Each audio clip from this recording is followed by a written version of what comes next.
बात कर लेते हैं राजनीतिक सरगर्मियों से जुड़ी खबरों की। 2024 के चुनावों की तैयारी में हर पार्टी मैदान में अपना दावा पेश कर रही है, तो वहीं बीजेपी उन सीटों पर जोर लगाने की रणनीति बना रही है जिसे 2019 में वो जीत नहीं पाई थी। लेकिन बड़ा सवाल इस चीज को लेकर है कि क्या 2024 में प्रधानमंत्री मोदी और बीजेपी के सामने विपक्ष कोई चुनौती पेश कर पाएगा?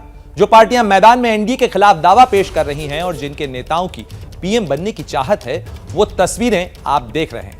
राहुल गांधी, नीतीश कुमार, ममता बनर्जी, केसीआर, केजरीवाल और शरद पवार, इन सभी की पार्टियां कहीं न कहीं प्रधानमंत्री बनने की दावेदारी ठोक रही है और इसीलिए राजनीतिक कवायदें चल रही हैं, मुलाकातें चल रही हैं, नए राजनीतिक समीकरण बनाने की कोशिश चल रही है।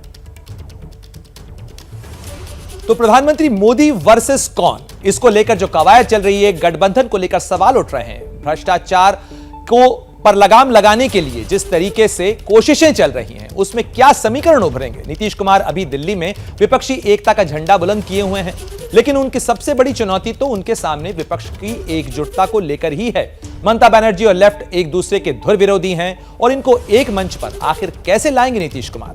केजरीवाल की राजनीति भ्रष्टाचार के खिलाफ जंग से शुरू हुई थी, तो ऐसे में लालू यादव की आरजेडी और ओम प्रकाश चौटाला की आईएनएलडी पर भ्रष्टाचार के जो दाग लगे हैं, ऐसे में केजरीवाल कैसे इन दोनों दलों के साथ खड़े नजर आएंगे? वहीं तेलंगाना की बात करें तो 17 लोकसभा सीटें हैं तेलंगाना में और ऐसे में केसीआर सभी सीटें जीत भी लें तो विपक्ष का चेहरा आखिर वो कैसे बन सकते हैं? ये तमाम सवाल हैं इस राजनीतिक ध्रुवीकरण को लेकर। और ये तो हुई कुछ अड़चनों की बात शुरुआती तौर पर जो नजर आ रही हैं। आईएनएलडी ने 25 सितंबर को विपक्ष की साझा एकता के लिए एक रैली बुलाई है, लेकिन इस रैली के अंदर विपक्ष की बड़ी पार्टी कांग्रेस और दिल्ली में विपक्ष की कोशिश कर रहे अरविंद केजरीवाल को न्योता नहीं भेजा गया है। तो कुल मिलाकर विपक्ष की एकता में अभी से दरारें और फूट नजर आने लगी हैं। और मान लीजिए कि अगर सारे दल मिल भी जाएं, तो दिल कैसे मिलेंगे, इसको लेकर सवाल लगातार बरकरार हैं। सभी विपक्षी पार्टियां अपनी विचारधारा को छोड़कर 2024 के लिए एक साथ आएंगी क्या, यह सवाल है। साथ ही बड़ा सवाल इस चीज को लेकर भी है कि क्या हर दल अपनी डफली, अपना राग अलापता रहा तो विपक्ष साझा चुनौती देने की जो कोशिश कर रहा है, जो दावा कर रहा है, वो जमीन पर और वोटों में किस तरीके से तब्दील हो पाएगा? दूसरी तरफ कोशिश हो रही है बीजेपी की भी, क्योंकि 2024 का चुनाव जैसे जैसे नजदीक आता जा रहा है, बीजेपी ने भी अपनी मोर्चाबंदी मजबूत कर दी है और इसको लेकर एक बैठक बुलाई गई है। हमारे सहयोगी नीरज पांडे इस बैठक पर ज्यादा जानकारी देने के लिए हमारे साथ जुड़ गए हैं। साथ ही कांग्रेस की भारत जोड़ो यात्रा की भी आज शाम को शुरुआत हो रही है।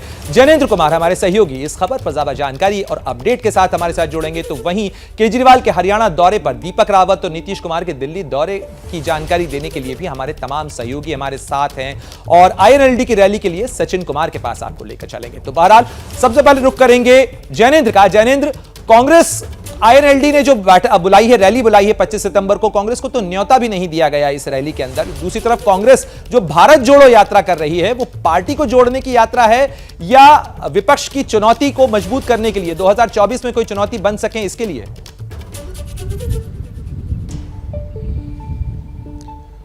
बिल्कुल प्रणय जी, ये कांग्रेस में नई जान फूंकने के लिए आयोजित की गई है भारत जोड़ो यात्रा। सबसे बड़ी पद यात्रा होगी ये यात्रा। 3570 किलोमीटर की यात्रा राहुल गांधी तय करेंगे 150 दिनों में, कन्याकुमारी से कश्मीर तक, जिसकी शुरुआत आज कन्याकुमारी से हो रही है। हालांकि कांग्रेस कह रही है कि देश में जो माहौल है, सरकार की जो नीतियां हैं, इससे भारत बिखर रहा है, बिखरने का खतरा है और इसीलिए भारत जोड़ो की जरूरत है। लेकिन जाहिर सी बात है, ये भारत जोड़ो का संदेश है, लेकिन मुख्य मकसद कांग्रेस में एक नई जान फूंकने की। मेरे साथ कांग्रेस पार्टी की प्रवक्ता शमा मोहम्मद है, इनसे पूछते हैं क्या ये कोशिश कांग्रेस जोड़ो की है? नाम भले आप लोग भारत जोड़ो का ले लें, ये कांग्रेस जोड़ने का ही है, बिकॉज अभी हिंदुस्तान तोड़ रहा है, हर दिन, हर वक्त, हर समय भाजपा सरकार तोड़ रहा है। सब मुद्दे देखो आप, आर्थिक स्थिति देखो आप, वो सोशल पोलराइजेशन देखो, सांप्रदायिक धंधा, जो हमारी पॉलिटिकल इंटरफेरेंस हो रहा है, तो इस सब चीज़ों में से हमारी जो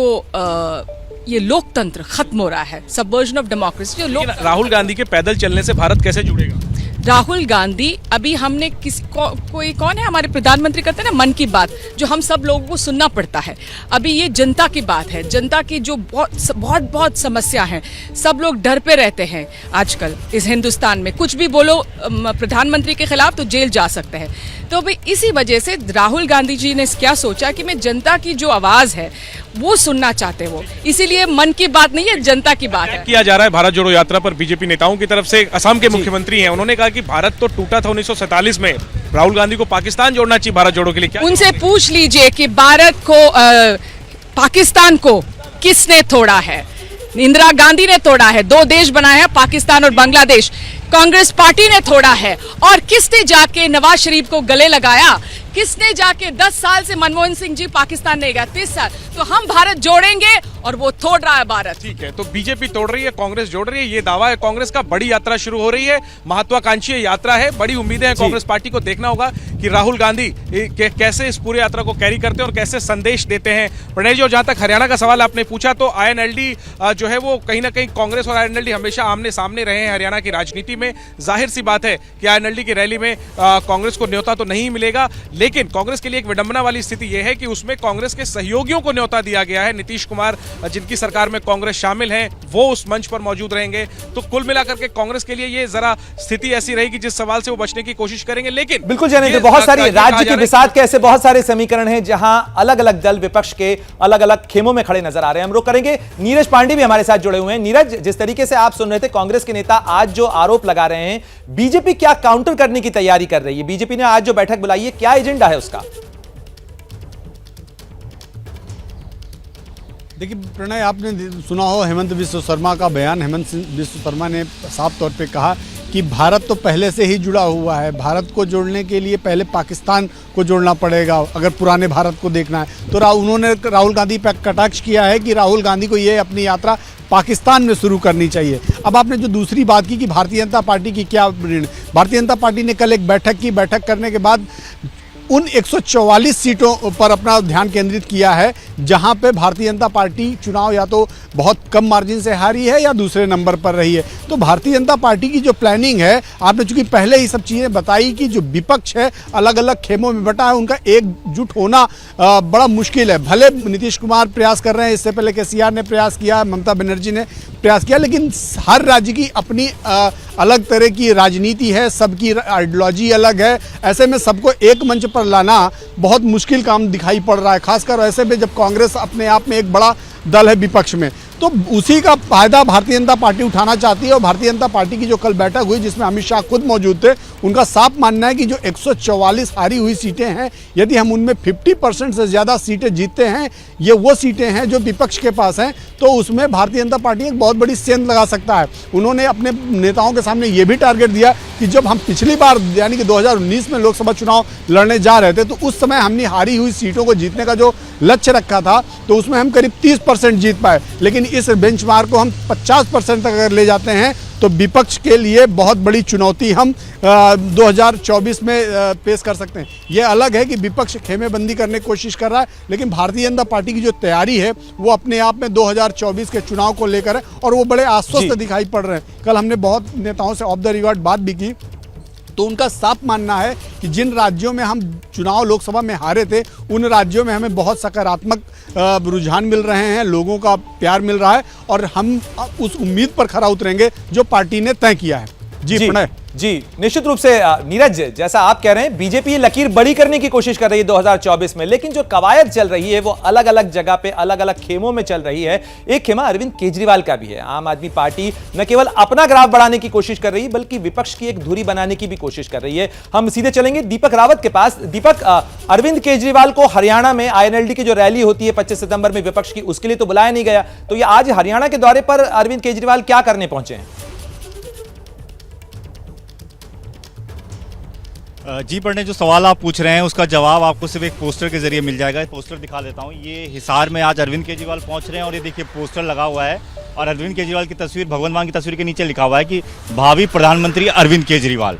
तो साफ तौर पर जवाब ये है कि आम आदमी पार्टी जिस तरीके से लगातार दूसरे राज्यों में चुनाव लड़ रही है और जिस तरीके से एक रणनीति के तहत चुनाव लड़ रही है, आगे पॉलिटिकल जो जिस तरीके की चीज़ें नज़र आ रही हैं, उसमें साफ तौर पर ये ज़रूर है कि आम आदमी पार्टी फिलहाल किसी दूसरी पार्टी के साथ गठबंधन में न कहीं चुनाव लड़ेगी, न किसी के साथ जाने की तैयारी में है। जहां तक हरियाणा की बात है तो INLD ने ओम प्रकाश चौटाला की तरफ से इसलिए भी निमंत्रण नहीं गया क्योंकि आम आदमी पार्टी हरियाणा में चुनाव लड़ने की पहले से ऐलान कर चुकी है। तो जहां पर चुनाव लड़ने की बात आती है तो वहां पर अरविंद केजरीवाल ये कहते हैं कि वो किसी भी दूसरी पार्टी के साथ चुनाव नहीं लड़ना चाहते, उनकी अपनी पार्टी है, अपनी सोच है, अपनी विचारधारा है। तो जब यहाँ पर INLD के साथ उनके रिश्ते ठीक नहीं, यहाँ पर उनकी कोई बातचीत नहीं, तो शायद यही वजह है कि चौटाला ने उनको नहीं निमंत्रण दिया हो, और अगर निमंत्रण शायद आता भी तो वो नहीं जाते। तो साफ तौर पर हरियाणा में अपनी बिसात को तैयार करते हुए अरविंद केजरीवाल भगवंत मान, क्योंकि पंजाब से भी सटा हुआ राज्य है और जहां तक दिल्ली की बात करें तो दोनों जगह आम आदमी पार्टी की सरकार है, तो हरियाणा में कहीं ना कहीं एक बड़ी नजर है आम आदमी पार्टी की, इसलिए चुनाव की तैयारी अभी से शुरू कर दी। 2024 को लेकर जहां तक बात है तो मेक इंडिया नंबर 1 कैंपेन आम आदमी पार्टी चला रही है कि देश को नंबर 1 बनाना है, और इसी कैंपेन के साथ आम आदमी पार्टी 2024 का चुनाव भी अकेले लड़ने की तैयारी में है। तो कहीं ना कहीं आम आदमी पार्टी के भीतर, उनके कार्यकर्ताओं के भीतर यह है कि अगर 2024 अरविंद केजरीवाल एकला चालों की नीति के साथ आगे बढ़ने की कोशिश कर रहे हैं, लेकिन हम रुक करेंगे। हमारे सहयोगी अंकित गुप्ता भी हमारे साथ जुड़ गए हैं। अंकित, जिस तरीके से नीतीश कुमार विपक्षी एकता के सूत्रधार बनकर आए हैं, 25 सितंबर को शक्ति प्रदर्शन की रैली हो रही है, वहां भी वो पहुंचेंगे, तो वो तो कह रहे हैं कि विपक्ष का चेहरा बाद में तय होगा, सब मिलकर चुनाव लड़ेंगे, प्रधानमंत्री का चेहरा बाद में तय होगा। लेकिन अरविंद केजरीवाल तो पहले ही पोस्टर लगवा चुके हैं कि वो प्रधानमंत्री के दावेदार होंगे और अकेले लड़ेंगे। तो ये विपक्षी एकता बन पाएगी? प्रणय, कोशिश जरूर की जा रही है नीतीश कुमार की तरफ से, लेकिन ये इतना आसान नहीं है, जिस बात का भी दीपक ने भी जिक्र किया और आप भी जिक्र कर रहे हैं कि अरविंद केजरीवाल अपना इरादा पहले ही जाहिर कर चुके हैं। उसके अलावा ये जो अभी विपक्षी पार्टियों की एक अभी रैली की बात हो रही है, उसमें कांग्रेस को न्योता नहीं दिया जा रहा है। नीतीश कुमार सोनिया गांधी से मिल रहे हैं, तमाम जो कांग्रेसी नेताओं से भी मुलाकात करने की चर्चाएं हो रही हैं, लेकिन सवाल यही है कि क्या इतना आसान होगा। हालांकि नीतीश कुमार और लालू प्रसाद यादव के बीच में जो चर्चा हुई है, जैसी सूत्रों से जानकारी मिली है, लालू प्रसाद यादव ने नीतीश कुमार से यही कहा है कि आप पहले कोशिश करिए कि तमाम राजनीतिक दलों से कम मुलाकात करके एक प्लेटफॉर्म पर लाने के लिए एक सहमति बन सके। लेकिन इतना आसान नहीं होगा, क्योंकि कल भी हमने देखा कि कल एक तरफ जब जो है नीतीश कुमार लेफ्ट के पार्टी के नेताओं से मुलाकात कर रहे थे, उसी के बाद भी जब ममता बनर्जी की पार्टी के कुछ नेताओं से मेरी बात हुई है, तो उनका कहना है कि देखिए अभी तक हमसे इस बारे में चर्चा नहीं की गई है, क्योंकि समझा जा सकता है कि बंगाल में धुर विरोधी है, एक तरफ लेफ्ट है तो दूसरी तरफ ममता बनर्जी है। बहुत सारे सवाल हैं अंकित कि आखिर ये विपक्षी एकता का समीकरण आखिर बैठेगा कैसे, लेकिन सीधे रुख करेंगे। सचिन कुमार हमारे साथ जुड़ गए हैं। सचिन, जिस तरीके से शक्ति प्रदर्शन की रैली करने की कोशिश हुई है, जब भी लोकसभा चुनाव आता है, ये दूसरा मोर्चा, विपक्षी मोर्चा या तीसरा मोर्चा बनाने की कवायद शुरू हो जाती है, लेकिन इस बार क्या खास करने की कोशिश होगी INLD की तरफ से इस मंच पर? जी देखिए, INLD हर वर्ष 25 सितंबर को जब चौधरी देवीलाल की जो जन्मतिथि होती है उस पर रैली करते हैं। पिछले साल भी हमने देखा कि जींद में एक बड़ी रैली जो है INLD ने की थी, और इस रैली में जो गैर भाजपा गैर कांग्रेस जो राजनीतिक दल हैं उनके नेताओं को INLD की तरफ से बुलाया जाता है। पिछली बार भी हमने देखा था कि पंजाब से प्रकाश सिंह बादल उसमें गए थे और फारूक अब्दुल्ला जो है जम्मू कश्मीर से उस रैली में आए थे। तो हमेशा ही INLD की तरफ से कोशिश होती है, और इसको दूसरे परिप्रेक्ष्य में देखना पड़ेगा हमें कि INLD हरियाणा में अपनी खोई हुई जमीन जो है उसको पाने की कोशिश कर रहा है। तो इस वजह से INLD जो है अब अपने आप को हरियाणा की राजनीति में दोबारा एस्टेब्लिश करने की कोशिश कर रहा है। तो उस परिप्रेक्ष्य में भी इस रैली को हमें देखना पड़ेगा, क्योंकि 2024 में लोकसभा चुनावों के बाद जो है हरियाणा में विधानसभा चुनाव होते हैं। और दूसरी तरफ अगर हम देखेंगे कि INLD की तरफ से जो इन्विटेशन जाते हैं वो तमाम गैर भाजपा गैर कांग्रेस दलों को जाते हैं, पर अरविंद केजरीवाल को और आम आदमी पार्टी को वो इन्विटेशन नहीं जाता है, क्योंकि आम आदमी पार्टी एग्रेसिवली हरियाणा में कैंपेन कर रही है और जो अकेले चुनाव लड़ने की जो है घोषणा जो है आम आदमी पार्टी कर चुकी है। दूसरी तरफ इसमें बिल्कुल सचिन, निश्चित रूप से इन तमाम क्षेत्रीय दलों की कोशिश कहीं ना कहीं इस विपक्षी एकता के बहाने अपनी जमीन मजबूत करने की है। क्या मजबूरी है मेरी, बताइए। मैं अभी आपको बताती हूँ कि मैंने ओए होए होए होए नमकीन के चटकारे लेते हुए टकटकी मार के डिबेट शो को पॉज रिपीट कर करके देख रहे हैं जोगिंदर जी। इनकी तरह आप भी देखें अपने फेवरेट डिबेट्स को रिपीट कर, और डाउनलोड कीजिए ABP लाइव ऐप अपने स्मार्ट टीवी पर।